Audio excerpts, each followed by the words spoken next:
Life before Melody had its simplicity. Growing up in a quiet town, I was a dreamer with ambitions bigger than my modest surroundings.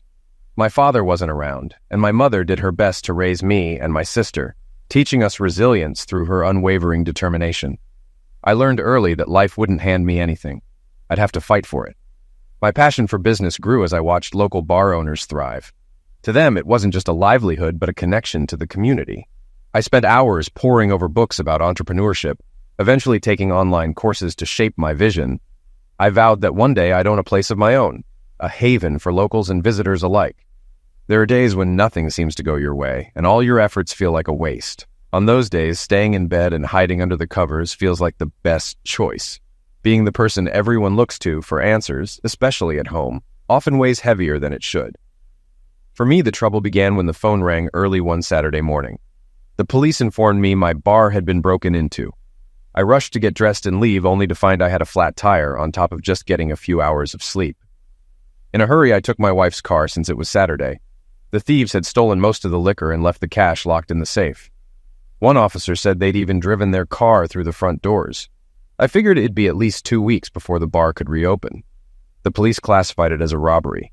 After the insurance agent took pictures, I boarded up the bar and waited for repairs. Luckily, insurance covered the retail losses. Around lunchtime, as I was getting ready to leave, a man shouted, "Melody, wait." When he saw me, he froze, muttered, "Sorry, wrong car," and walked away. I described him to my wife, but she didn't recognize him. Melody asked why I was in such a hurry earlier. I told her about the break-in and how the police had called me. After a quick sandwich, I fixed the tire on my truck. It was a burst valve stem, and headed out. I stopped to buy some new clothes and a MAGA hat before heading home to find a note saying Melody had gone shopping. I used to work late on Fridays and Saturdays, so when I got home, it was already morning. I shaved off my beard for the first time in 12 years, showered, and got ready for the night shift. I didn't bother to comb my hair, and my curls were everywhere. I barely recognized myself. Determined to make the most of the night, I set out to check out other places in town. I drove my wife's car, changed into my new clothes at the bar, and grabbed a pair of old reading glasses left behind by a coworker. With my clean-shaven look and glasses, I could easily pass for a college student. But then I realized everyone knew my truck, so I called a cab and rented an unremarkable Ford. I toured several bars, learning what I could for when the bar reopened. By the time I reached the 7th stop, I walked into a place by the river where university students hung out. That's when I saw her, Melody, dancing with a man who wasn't me. They were close, too close for comfort. This was the same man who'd called her name earlier, at lunch, proving she'd lied to me. Melody was wearing an outfit I'd never seen before, tight and revealing. As a bartender, I knew appearances could be deceiving, so I found a seat and started watching her. A guy offered me a table if I bought drinks, so I took the offer. I casually asked about Melody, and they told me her name, and that she was often seen with Payne Richards, her boss. Curious, I asked if they were more than just friends. The consensus was that Payne was single and Melody was complicated. They came to the bar every Friday and Saturday, and a redhead across the table said Melody often came alone since her husband worked out of town. I learned one more thing when a girl at the table mentioned they always arrived in Melody's car before the band's last set. After thanking the group and buying another round, I stepped outside, quickly spotted her car, and began deflating the tires. But the redhead from the table caught me. "You didn't know, did you, Caleb?" she said. "I'm Carrie Ann. I work with them." "How'd you know who I am?" I asked. "I didn't at first," she replied, "but I could see it in your eyes. You were holding back all night. Your eyes followed her too much. When I saw you letting air out of her tires, it all clicked." Carrie continued, "Your questions made me wonder what I'd do if I were her husband just learning this. So here I am." I was confused. "I'm using a rental. My usual car is at the shop." "The Badia Street bar is closed today, right?" "Melody thinks you still work there. I've been checking out the competition tonight." I handed her the keys. "Take it. I don't want anyone seeing me with you." Carrie smiled and said, "You work at Batia's? I've heard good things." She walked toward her car. She asked, "Where to?" "Anywhere quiet," I replied. "Let's go to my place," she grinned. "I need a ride home." The drive to her modular home was about 20 minutes. I noticed a car in the driveway. "That's my car," Carrie said. "Susan, the brunette from the table, picked me up earlier. It's easier to avoid attention when you say you came with a friend." Inside, Carrie grabbed beers for us, and we sat down to talk. "Thanks for stopping me," I said. "You made me realize I might have been overreacting." "You weren't," Carrie replied. "Payne has a standing reservation at the Ramada on 4th. If you follow them after closing, you'll find them there." She comes in wearing jeans and a t-shirt, leaves dressed up, then returns a couple of hours later, freshly washed, in the same clothes. They've been lovers for over a year. "How do you know all this?" I asked. "My brother's a night manager there," she explained. "He works Wednesday through Sunday. He overheard them talking. Melody mentioned you work on the oil rigs and are gone for months at a time. He thinks you have an open relationship." I must have looked stunned. "You had no idea, did you?" she asked. "No," I answered. Carrie leaned in, offering help. "Let me talk to my brother. He might have video footage of them. She could also get her own key card for his room." We exchanged contact info before I left. My next question, would the flat tires tell me if Carrie was right? I got back to the bar just before closing. The lot was well lit, and a few minutes later I saw Melody and Payne leaving, holding hands and kissing. As they walked to her car, he unlocked the passenger door. But when they got close, he noticed the tires were flat. Melody checked the other side and saw all 4 were flat. Though I couldn't hear their conversation, their actions told me a lot. They acted like a couple who'd been together a while. Payne called for a tow truck, and 20 minutes later they had the tires inflated. He drove her back to the Ramada. Just as Carrie had said, Melody came out with damp hair, dressed in jeans, and carrying a Macy's shopping bag. It hit me. She'd sworn to love me alone, but here she was, with another man. I had learned this the hard way. I returned the rental and took a cab to my truck. By the time I got home, it was 5 a.m. I fell asleep on the couch in the family room, still wearing what I had on when I left for work the day before.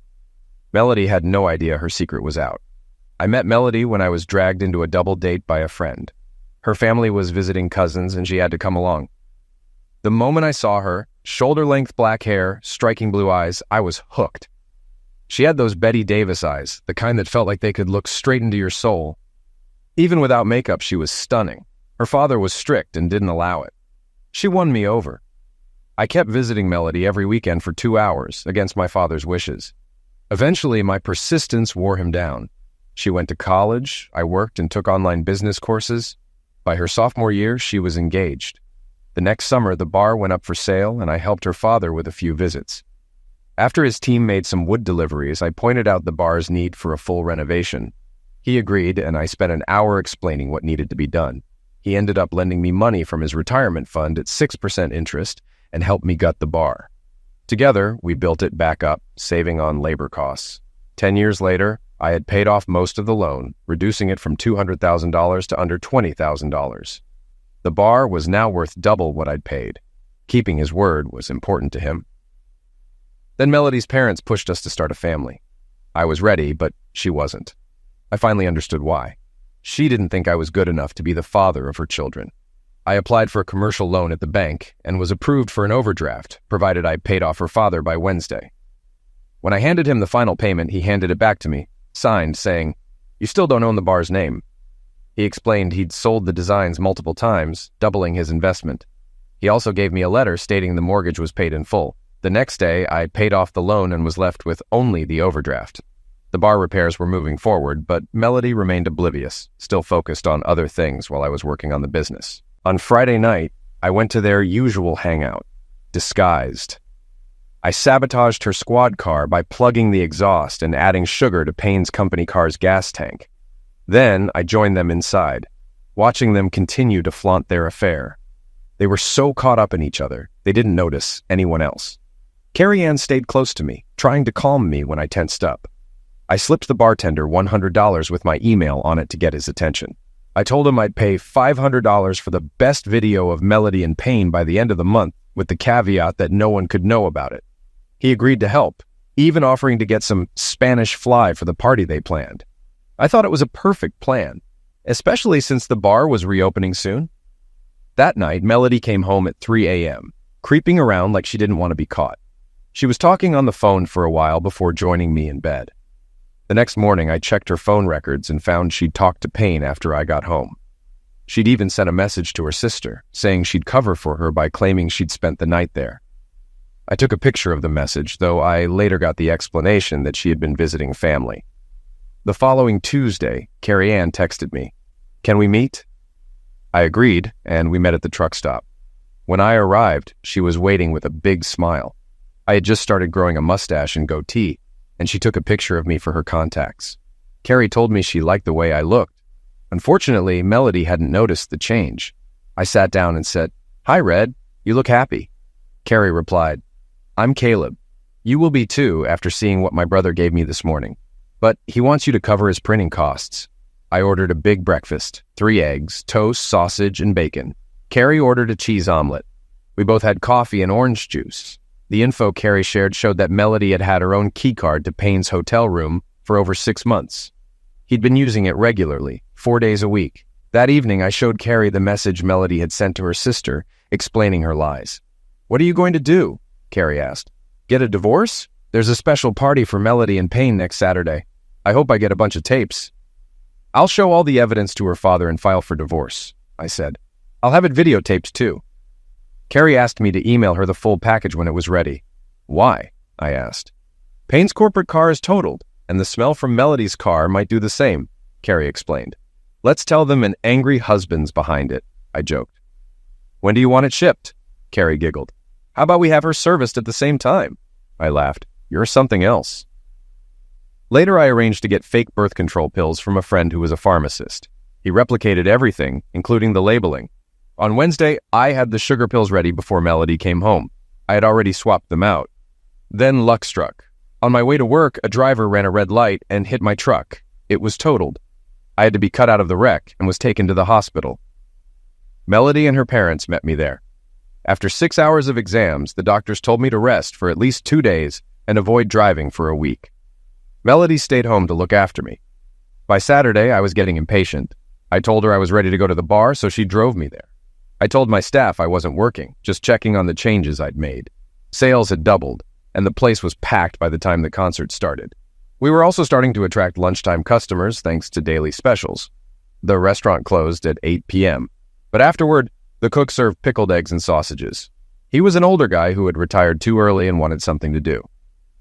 At first, I didn't take his offer seriously, but after seeing other bars, I decided to partner with him. He ran the kitchen, set the prices, and in return, I had to pay him 10% of the profits. He made everything from scratch, and his shepherd's pie and Irish stew became a hit. The changes at the bar were a success, and our stock quickly started to deplete. We hired new kitchen staff, handpicked by the head cook, and the reviews were excellent. Around 8:30 p.m., Carrie Ann Lasher and her friend Susan walked in. Carrie Ann looked stunning in green, and as soon as she saw me, she smiled. At 9 o'clock, a 3-piece band began playing folk and Irish tunes. Carrie and Susan sat at a large table, and I sent over a couple of specialty drinks as a compliment. "Thanks, Caleb," Carrie Ann said. "Remember what we like." She introduced me to Susan, and after a handshake, Susan excused herself. I grabbed a ginger ale behind the bar, sticking to my promise not to drink at my own place. As I returned to the table, Carrie Ann sat next to me. "Caleb is Melody's ex-husband," she told Susan, who was surprised. I explained that I had been in town to check out local bars and was invited to sit with them one night. Carrie caught me doing something I shouldn't have, and I ended up giving her a ride home. We became friends after that. Carrie added, "He didn't know what his wife was doing while he worked here." Susan asked why I chose Beisha, a high-end bar, to open. I laughed and said I just wanted a nice spot to bring my girlfriend. Carrie smiled and added, "Caleb not only built this bar, but he owns it." As the evening went on, the bar filled up. Carrie Ann and Susan kept me on the dance floor, and the staff noted that the place had never been so lively. The volume of the band was perfect, and we had more customers than usual for a Saturday. After closing, Carrie Ann and Susan drove me home. Carrie mentioned that the crew agreed the bar was a better hangout because it wasn't geared toward college students. I was pleased to hear that word of mouth had brought in a broader crowd. Sunday morning, after a good night's sleep, I woke up to find Melody wasn't home. I pretended to be concerned and spent the next couple of hours calling both sides of the family. When I couldn't reach her, I called Carrie Ann for advice. Just as I was talking to Carrie, I got another call from my father-in-law. He told me he and his wife had gone to brunch at the Ramada Inn and found Melody's car parked there. I didn't know how to respond. "I still can't drive because my truck's totaled," I said. "Enjoy your lunch and I'll talk to you later." My father-in-law was a strict, no-nonsense man. He had strong views on law and order, often criticizing the government and modern culture. We had long discussions about the state of the world. People expect the government to be an example, but it's full of hypocrisy, I said. One side promotes law and order, while the other encourages breaking it. I added, if Hitler were alive, they'd probably claim they're following his early path. Anyone who disagrees is labeled a racist, even if they just don't accept their views. My father-in-law agreed that things were likely to get worse before they improved. This is exactly what happened before Hitler rose to power. History's repeating itself, and it's sad that one party is trying to bring that culture back to America. I couldn't help but think that such attitudes were what sparked the first Civil War, and I wondered if we were headed for another one. Dad, I said, whether we like it or not, this is the reality we're living in now. In his eyes, if Melody's father caught her with a lover, she'd be lucky to escape with her life. I sent him a message, letting him know this wasn't the first time she disappeared without telling me, and shared the photo of her message to her sister. I called Carrie Ann to fill her in on what my father-in-law had discovered. She laughed and asked, "What are you doing? Other than smiling?" I replied, "Not much." "Want me to pick you up and do something?" she offered. I declined, saying, "It's probably best not to disappear. They'll worry." Around 6 p.m., I was eating a pizza when I saw Melody's dad pull into the driveway. He looked like a broken man. I let him in and poured us both a drink. He said, "It's bad. I went to talk to Mandy. Turns out Melody's affair has been going on for over 6 months. Mandy knew and kept it a secret because Melody wanted to live a wild, single life before settling down." I pretended to be shocked, though I was more surprised that Mandy had been honest about it. "I saw them together," he continued. "She came out holding his hand, looking proud of herself. I passed out right there."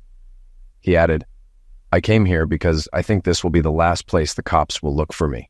"Dad," I said, "I'll call Mom to let her know you're okay, and then I'll check with the hotel manager about whether the lover's pressing charges." My mother-in-law was devastated, but at least relieved that her husband had come to see me. Melody called her to apologize. "For what?" her mother snapped. "For getting caught? For putting your father in danger? Your apology means nothing." Then she hung up. I told her, "If I hear anything else, I'll let you know." I then called Jason Lasher. "I still owe you $5, I said. He laughed. "Did my sister tell you that?" "Yes, several times," I replied. "She never forgets anything," he said. "If you want, pay me in front of her. It'll save us both a lot of trouble." "Why?" I asked. "She clings to things like our mom," he explained. "She needs to see it before she can let go." I chuckled. "I can handle it as long as I know." Then he added, "I think she has a thing for you. If you're not interested, let her go." "I'm still married," I said. "Until I'm done with that, I'm not making decisions. I'll be careful with her." I also asked if the police had been called. He told me they hadn't, thanks to Melody convincing Payne not to press charges, even though he wanted to. "Thank you, Jason," I said, relieved. I shared the good news with Dad, who visibly relaxed. "Caleb, what are you going to do about this mess?" he asked. I pulled out my phone and showed him the message I planned to send to Melody. "Dad just told me everything. Congratulations, you've ruined our marriage in one day. Don't be sad, be happy. You got what you wanted. Don't come home. The Melody I knew doesn't live here anymore. If you send him to his father, my marriage will end now. If not, it will die slowly for another 6 months. I said it with sincerity. Once trust is gone, it can never be regained." Dad agreed. "Let's give this dead marriage a quick, honorable end." As I hit send, he said, "Mary always said Melody married her father. This proves she was right." After pizza and drinks, we went to Lumberland and bought a set of 3 deadbolt locks. Once installed, Mandy's family, her mom, Jack, and the kittens, showed up. They left around 10 p.m. I texted Carrie Ann. "Are you awake?" She called right back. "Are you okay?" Jason told me what happened. "Payne has 2 black eyes and a broken nose," she said. "Your father-in-law really gave him a knocking, but only managed 3 punches before Jason stepped in." I laughed, replying, "He used to box when he was younger." "I'd love to see that," she said. I explained that after everything happened, my father-in-law came to my place because he didn't know where else to go. I told her there were no charges, and the family had gathered to discuss everything before heading home. "What about Melody?" she asked. I told her my father-in-law had read the message I sent to Melody. He said, "Let's give this noble the judicial execution and press send." "Your father-in-law sent that?" she asked. "Yeah," I replied. He believes she broke the trust and there's no going back. For him, it's black or white. She made her bed. I agree with him, she said. Didn't he help you change the locks? Yeah, I said. Carrie then asked if I had heard any updates from the previous night. No, been too busy, but it doesn't matter now. I'll keep my word, I said, laughing. Give it until Monday night, Carrie said. It might surprise you. Why? I asked. Rumor is the bartender at New City Jack used to be in, well, videos, she said. Seriously? I asked. Yes, she replied. And if it's true, it wouldn't surprise me if he took advantage of the situation. Well then, I said. Guess I've got a bigger mess than I thought. Carrie then asked, when's our first official date? I smiled and said, how about the day Melody is served? I'll even arrange it in the office. She laughed. And don't forget the red roses so I can rub it in her face. As I hung up, I thought about Carrie Ann. She was 24, attractive, and about 5'8", with a strong personality. She worked at the same dental office as Melody, but wasn't part of management. She had a tight-knit family and was selective about who she let into her life, but we got along well. She was social, loved to dance and drink, and had a cautious side that made me curious about her. She seemed more educated than her job suggested, which left me wondering if there was more to her story. The next morning, Mandy arrived in Jack's truck to help me pack up Melody's things. We started with the master bedroom. As I taped up boxes, Mandy went through the dresser drawers. I can't believe what Melody's doing, she said. I didn't approve of it, but I thought she'd come to her senses. She continued, when Dad told me about your message, I broke down. I've known about it for a month, and he took it hard. Blamed himself for not raising her right. I think Mom feels the same. Mandy, I'm still dealing with the shock, I said. I didn't expect any of this. When Melody texted you, that's when I found out. I was at the bar just checking out the competition and got the picture. I was starting to build a case. I didn't want it to turn out like this, I added. I'm really sorry. Damn, Mandy said. Didn't you tell her the bar was broken into and closed? Yeah, I said. But looking back, I think she didn't listen. It was her way of telling me our marriage was over. I paused and said, Melody was always protected by Dad, just like I was. I didn't really get it until I had kids. Now, I try to teach my children that same sacrifice. Melody has always struggled with right and wrong, and that's never going to change, I said. I think about your parents a lot. They tried their best. Mandy nodded. Not many can say their father-in-law is one of their best friends.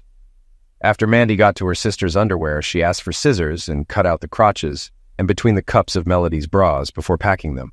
It seemed like a message. The ruined items went into a box, and I was relieved she did it. I couldn't. It took about 4 hours to pack half the things, and then I asked Mandy if she wanted to grab lunch. She took me to a new Chinese place, Yumi's, which had a great variety of food for the price. We arrived as the lunch crowd was clearing and ran into Payne on his way out. He looked rough, black eyes, a broken nose, and swollen lips. My father-in-law had really worked him over. My God, Mandy said. Dad did that to him? It'll take 2 months to heal, I replied. An eyewitness said Dad only landed 3 punches before they had to stop him. Looks like Dad still has a hell of a punch, I added. Would Payne be in the hospital if they hadn't stopped him? Mandy asked. I don't know, I said, getting out of the car. As we walked toward the restaurant, Payne appeared from around the corner. Mandy, please unblock Melody. She needs to talk to you, he said. Mandy, have you met my brother-in-law, Caleb?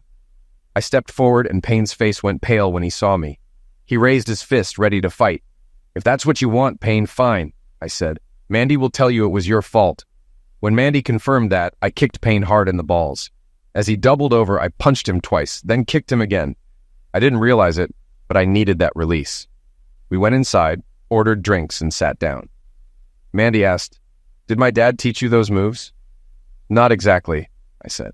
But when I fight, I want to end it fast. As we filled our plates, my phone rang. Melody was calling. I ignored it, pressing the red button to hang up. I bet her boyfriend already called her, I said. Too bad he won't be getting anything anytime soon. Mandy laughed uncontrollably, drawing attention from nearby tables. I would never joke with her in public again, I said. God, that was funny, she said, wiping tears from her eyes. I almost peed myself. Good thing you didn't, I replied. How would you explain that to Jack? I'd yell flash flood, she said, still laughing. After lunch, we went back to packing. By 5 p.m., we were unloading Jack's truck at the storage unit. I paid the deposit and the first month's rent, and the owner agreed to hold the keys until Melody picked them up. I texted her to let her know what we'd done. Later, my insurance company called about my truck. They offered a low settlement, which I turned down. Instead, I asked them to replace it with a commercially inspected vehicle with equal or fewer miles. That way, they'd have to pay a lot more to replace it. When we got home, Carrie and Susan were waiting for us. I introduced them to Mandy as Melody's co-workers and invited them inside. Mandy called Jack to update him, and soon we were all sitting around drinking beer. "We came by to check on you," Carrie said, "and see if you'd like to join us for dinner." "Payne's in serious condition," Susan added. "He went to the hospital after lunch and hasn't come back." "Melody's apartment hunting," Carrie said casually. "I don't feel sorry for any of them," Mandy muttered. "We spent the day moving Melody's stuff to storage," I said, trying to shift the mood. "Caleb let me pack her underwear so her future lovers will have easy access to it." Carrie spoke up. "I informed the company about the Payne-Melody situation with a picture of Payne's face. Office romances are not allowed, especially long-term affairs." Mandy shot me a look. "Do you hate my sister that much?" "No," I said. "I hated her behavior." Carrie added, "I get it. I grew up in a family where actions had consequences. If we did something good, we were praised. If not, we paid for it. I just think they'd gotten away with too much." I stepped out to take a call from the bar, and when I returned, Carrie filled me in on what I missed. Mandy asked, "Carrie, how long have you been in love with Caleb? Seriously?" She recalled the first night they met, when Caleb discovered his wife's affair. He held back his anger until he couldn't anymore. Carrie laughed. "Instead of confronting her, he went outside and let the air out of her tires. I caught him. I could see his pain, even though he was trying to hide it. He told me to wait in his rental car so I wouldn't get involved. He was ready to take the fall for what he did, but didn't want me with him. That's when I realized he was different." "We talked that night," Carrie continued. "He didn't curse or humiliate her. He just wanted to figure out how to get proof to explain to his father-in-law why Melody didn't want kids with him." Mandy nodded, understanding. "Caleb's always been special. He's a peacemaker. He's hurting, but never admits it." Carrie added, "You have my blessing, but if you hurt him, I'll come after you." "When your father caught Melody in pain, I was surprised to learn Caleb was the one he turned to," Carrie explained. "Did you know it was your father who sent the text that ended their marriage?" "No, I didn't," Mandy replied. "Thanks for telling me. That explains why my parents never discussed trying to save their relationship." I came out of the kitchen and said, "Mandy, call Jack and the kids and tell them to meet us at the bar. I'm making shepherd's pie for all of us, including Susan and Carrie. I just need a minute to change." After I cleaned up, I returned to find Mandy gone and Susan waiting in the car. Carrie had already cleaned up, throwing away the beer bottles and wiping down the table. "Thanks for doing this," I said. "You're welcome," Carrie replied with a smile. "I like your sister-in-law. I think we'll get along well." "She thinks highly of you, doesn't she?" I asked. "She does," Carrie answered. Then she moved toward me and wrapped her arms around me, lifting her face toward mine. I leaned in and we shared our first kiss. We left the house hand in hand, and as we got to the car, we saw Susan smiling. Carrie climbed into the front passenger seat, and I sat in the back. "You two move slower than molasses," Susan said, laughing.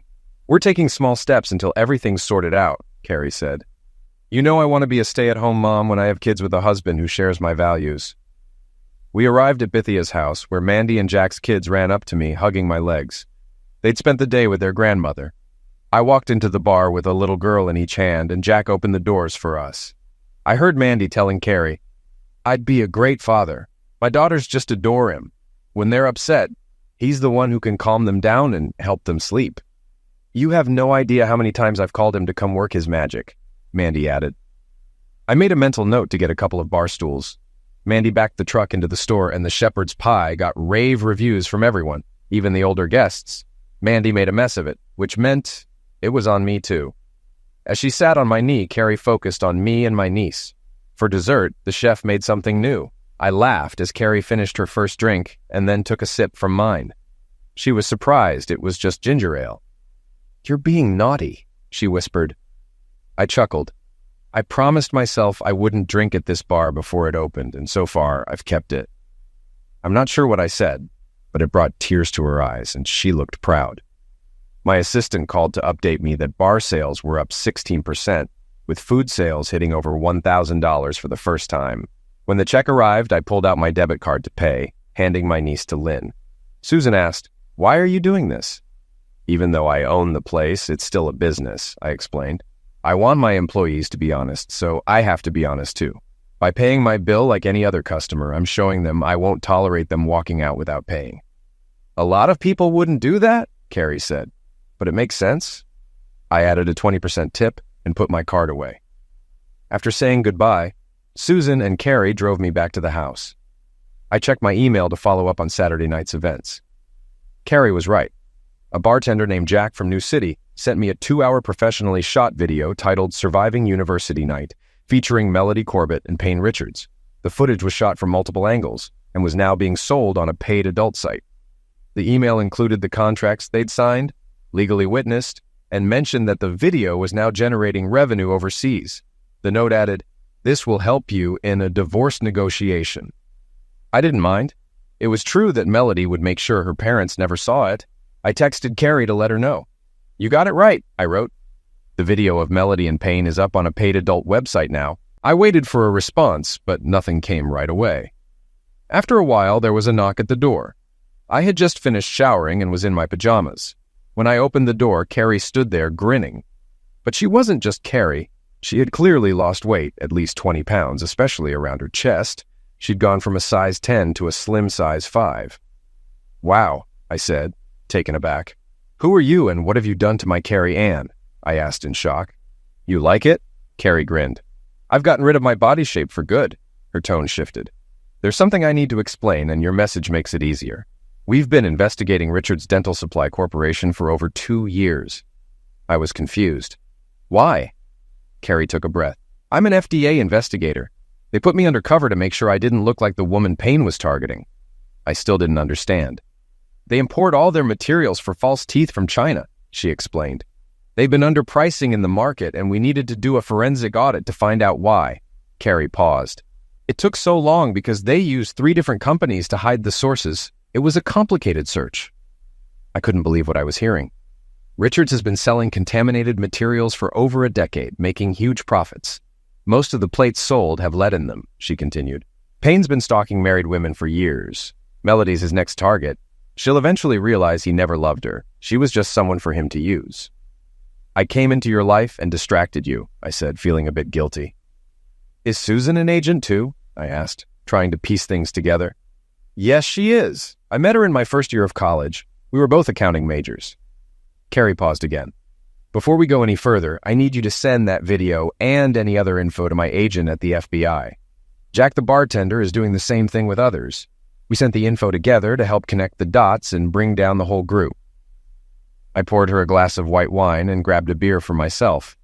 As we talked, Carrie's phone rang. It was her mom. I asked if she wanted privacy, but she said no, so I put it on speaker. "Hi, Mom," Carrie said, smiling. "I see you got my message," her mom said. "Did you seriously write that you're leaving the FDA?" "Yes," Carrie replied. "Susan and I are finishing up here at the end of the week. We'll start our own firm. Susan's moving in with me to save on costs until we're settled." Her mom was curious. "Why now? We've been pushing you to settle down for years." Carrie laughed. "Okay, Mom, you won't stop until I tell you. I met a man who's made me wonder if he's the one." Her mom didn't hold back. "Is this the same Caleb?" "Mom, that's enough," Carrie said, cutting her off. "Goodbye." She hung up. I tried to lighten the mood. "Don't feel bad. Once the last child leaves, all mothers want grandchildren to fill the void." Carrie smiled, but seemed lost in thought. "I have an appointment with a divorce lawyer tomorrow. Susan and I are quitting Richards. The FDA is coming on Wednesday with warrants and seizure orders. We'll be gone before that happens, so they can claim the information was obtained legally, even though they already know where to look." Carrie left around 1 a.m., and by Tuesday I'd arranged for the insurance to cover the rental car and began the divorce filing process. I was the first one at her place. She asked what proof I had, and I explained the situation. "Call my father-in-law," I suggested. "He's agreed to testify." I let her hear the conversation and showed her the printouts from the Ramada Inn. "If she agrees to the settlement," I continued, "we'll meet with her and her attorney to show the footage. It's from last Saturday night, and they both consented." I added, "I also forwarded the email about it." "What makes you so sure she won't fight you after seeing this?" she asked skeptically. Take the stick home and watch the 2-hour video alone, I said, getting up to leave. I keep the business, she gets the house. No support, no anything. And if she refuses? She asked. Then all family members will get a copy of what I just handed you from an anonymous email, I replied. I turned to leave, but she stopped me. Caleb, can you always be so cold and stiff? Only when people leave me no choice, I answered, walking out. The next few days were hectic. Carrie and Susan quit their jobs, leaving Melody, the office manager, scrambling. Payne was in pain, his right hand in a cast, but no one was talking about what happened. Payne spent most of the day in his office dealing with calls from headquarters. He knew he was only still employed because of family ties, but he was given a reprieve after agreeing to pay for 2 company cars out of his pocket. He was also told he had to either marry the woman or fire her, and he agreed to the latter once her divorce was final. After quitting, I visited a real estate broker I knew about office buildings for sale. He thought one near downtown, close to Bosch, could be a gold mine with the right renovations. The building, now owned by a bank, needed a facelift but had potential. After checking it out, I agreed and wrote up a low-price proposal contingent on financing and inspection approval. I asked the broker if I could show the space to a potential client, and he gave me the keys, telling me to bring them by tomorrow. Around 2 p.m., I texted Carrie. Could you and Susan stop by the bar? I need to show you something. She replied quickly. Sure. I called my father-in-law and asked if he could spare an hour. He agreed, and I picked him up. We walked through the building, checking the electrical setup.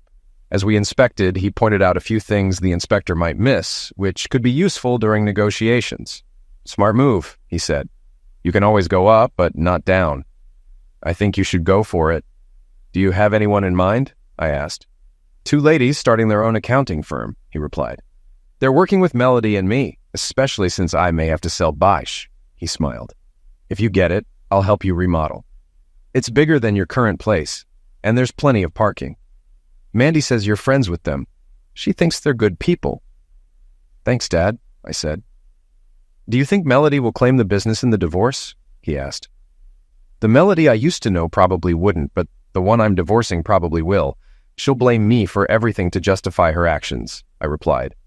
Dad looked shocked. But that's not true. It's not what you and I know, I said. But in divorce court, it's about what the judge believes. If we had kids, I'd be screwed, I added. That's wrong, he said. Yeah, but these days most people only care about themselves, I replied. Look at how many people are homeless in California. What's real for most people is whatever the media says, and it lasts as long as the next headline. Later that night, I was at the bar when my realtor called to say my offer on the building was accepted, but they wouldn't finance it. Despite being a good client, I had to secure my own financing. I sent my tax returns to LendingTree to show I was serious. The next day, Susan, Carrie, and I toured the first floor of the building I wanted. It had previously been a call center. I outlined my plans for the new bar and restaurant and asked how much office space they'd need. We can't afford the cost to finish it, Susan said. That's why we're looking for something move-in ready, Carrie added. I decided I'd cover the costs myself and build as the bar progressed. I'll know by Friday if I have financing, I said. I'm getting the building for much less than its appraised value. Melody's dad will help with construction, so that'll cut some costs, I continued. Why are you doing this? Carrie asked. Because the court may force me to sell Bosch in the divorce, so I'm planning ahead, I replied. Draw up your needs for the next 2 years, and I'll work from there, I told them. What if you don't have to sell the bar? Susan asked. My assistant got promoted, and I have 2 surgeries coming up, I answered. Wednesday was rough for Payne, Melody, and his parents. The FDA raided their offices, and Melody was handed my divorce petition for infidelity. On Friday, Melody and Payne flew to Richard's headquarters to finalize the deal, and I secured $250,000 for remodeling. We began tearing down the first floor, quickly removing everything to expose the concrete and steel. While we worked, our draftsman created plans for the entire building, including redesigning the entrance to accommodate an elevator shaft. Contractors installed new plumbing for our spaces, and we added separate entrances for my section and Carrie and Susan's office. I had to cut through concrete for the elevator shaft and build a wall to separate our spaces. Carrie and Susan flew to Washington every Sunday and returned Friday night, helping out when they could. Meanwhile, the divorce talks stalled, with Melody's demands changing every week. I scheduled a meeting with her and her lawyer, ready to fight for what was mine. Once the elevator shaft was finished, I had the exterior sandblasted and repainted. The building looked like new. We also updated the roof to modern standards, then focused on the interior. Carrie and Susan's office was designed with restrooms, a lunchroom, a reception area, and 6 offices. My section included public restrooms, a storage room, and an elevated stage for the band. The contractors worked quickly, and in less than 2 weeks, 2 nearby office buildings were bought, and 2 others were sold and converted into a new Bank of America branch. The local paper reported the neighborhood was being redeveloped. My meeting with Melody and her lawyer was set for Friday. Meanwhile, kitchen equipment arrived, the oak bar was built, and the restaurant's flooring was laid. Everything was coming together fast. My real estate agent found a long-term tenant for the building, covering the mortgage and costs. At the meeting, Melody began showing her true colors, demanding I take responsibility as a father. When she claimed she was still on the pill, I suggested a DNA test to settle it.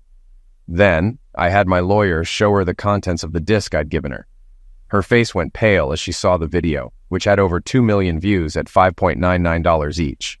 I reminded her, according to our contract, you're entitled to 5% of the earnings. Since we were married, this is a marital asset.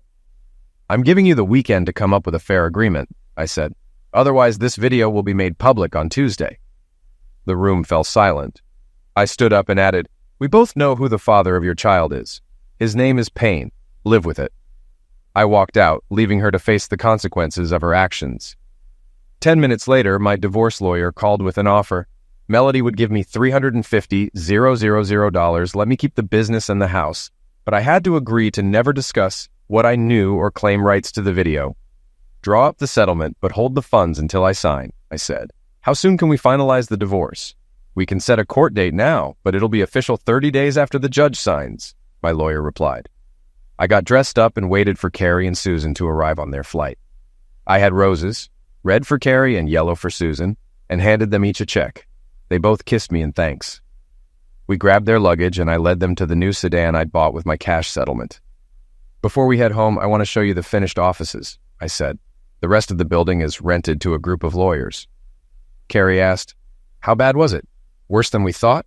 I laughed. Oh yeah, way worse. We had a meeting with our lawyers, and I showed them the video and printouts of how much Melody had earned.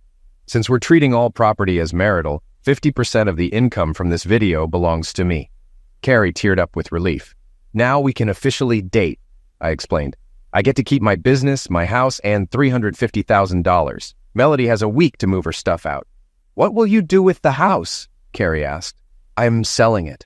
The woman I fell in love with wouldn't want to be reminded of the past. Carrie smiled, tears in her eyes. Took you long enough to say it, but you got it right in the end. Even Susan, usually more reserved, cried when she saw the offices. The oak and pastel decor gave the space a warm, professional feel. Now we just need a name and office furniture, I said, smiling. You ladies picked great colors. Carrie jumped into my arms. Caleb Corbett, I love you.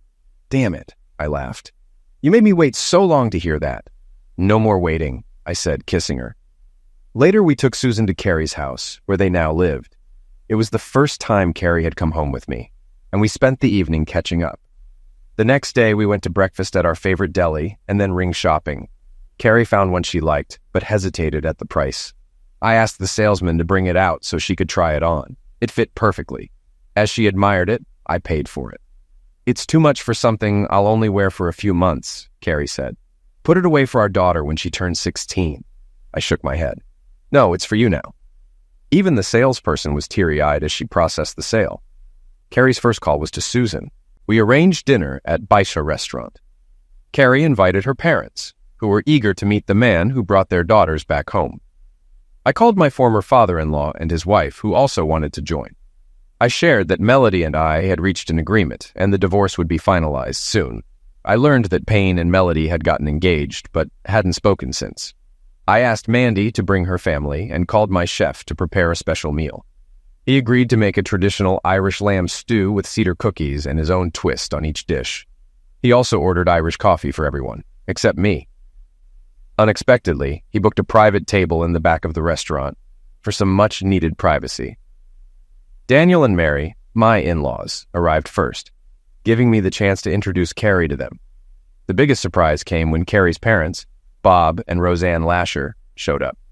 It turned out Daniel had kept them updated on everything. When Jack and Mandy arrived, the little ones, ages 4 and 3, immediately ran to me and hugged me tightly. I leaned down and scooped them both up. Carrie held out her arms and the younger ones went to her. Over a big dinner, we shared the news that Carrie had received her ring. Everyone was shocked by its size when Carrie explained how it happened and how I had reacted. Her mother tried to hold back tears but couldn't. Even the relatives gave their approval. They were puzzled when Carrie told them it was fine if I called them Mom and Dad. "Cale made it clear you'll always be Mom and Dad to him," she said. As usual, the food was fantastic. When the bill came, Carrie's father grabbed it and said, "This one's on me." I wanted to speak up, but then I felt a foot kick me in the shin, so I kept quiet. After everyone left except her parents, we told them the entire story down to the smallest detail. Bob, Carrie's father, asked, "I want to ask you, Cale, if you don't mind. We've all had Irish coffee more than once, except you. Don't you drink at all?" I laughed. Carrie smiled and explained, "Papa, Cale doesn't drink in any establishment he owns, never has and never will. It's a promise he made before he even built this place. It's how he keeps himself in check and sets an example for his employees." Bob laughed and smirked. "So this place of yours is a bit of a high-class establishment, huh? I think it's the only one I'd trust to be good enough for my daughter, my friend." We showed them Carrie's new office layout and design, and it gave us a chance to chat while the women took a tour. Bob was impressed by the quality of the work, the design, and the color scheme. As a father, I could tell he was very proud. "Daniel sees you as the son he never had," Bob said. "He says you're a man who stands by his principles better than anyone." I nodded and then added, "Off the record, Daniel is the father I never had. I grew up in a poor home without a father. He left before they were even married. My mother couldn't have a relationship with another man, so she raised me and my sister on her own. I met Daniel through Melody. He was tough and street smart, but never backed down. I learned a lot from him, like the fact that a real man is strong in every way. He's my father, not by blood, but by choice. The moral principles I carry come from him. I can honestly say I became who I am because of him." We stood in silence for a moment until the women returned. Then Carrie's father spoke. "Carrie, the only thing your mother and I can say, based on what we've been told and what we've learned, is that we approve of your choice. We'd be honored to consider him our son." He extended his hand and I shook it firmly. Later, Carrie told me she was in total shock because her father had never approved of anyone before. We spent the night together, and it was bittersweet to watch her go. Both Susan and Carrie wanted to leave the FDA on good terms. I put the house on the market that Monday. By Wednesday, I signed the divorce agreement and received the money she had been holding in trust. On Friday, I sat in court and watched the judge finalize my divorce. Melody never bothered to show up.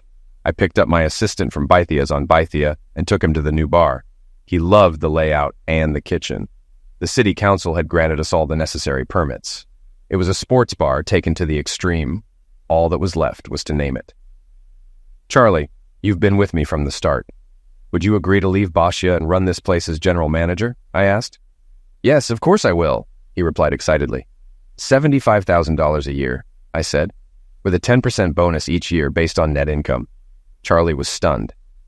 He had just gotten the biggest pay raise of his life, if he played it right. He could see how much I believed in him. "What are we going to call it?" he asked. "Charlie's Bar and Grill," I replied. 3 years after the divorce, Corbett and Sullivan's accounting firm was thriving. Charlie's Bar and Grill had become a local favorite. Melody and Payne were heading to divorce court, where she caught him with her best friend. Her family still wanted nothing to do with them. I had just gone through the worst day of my life.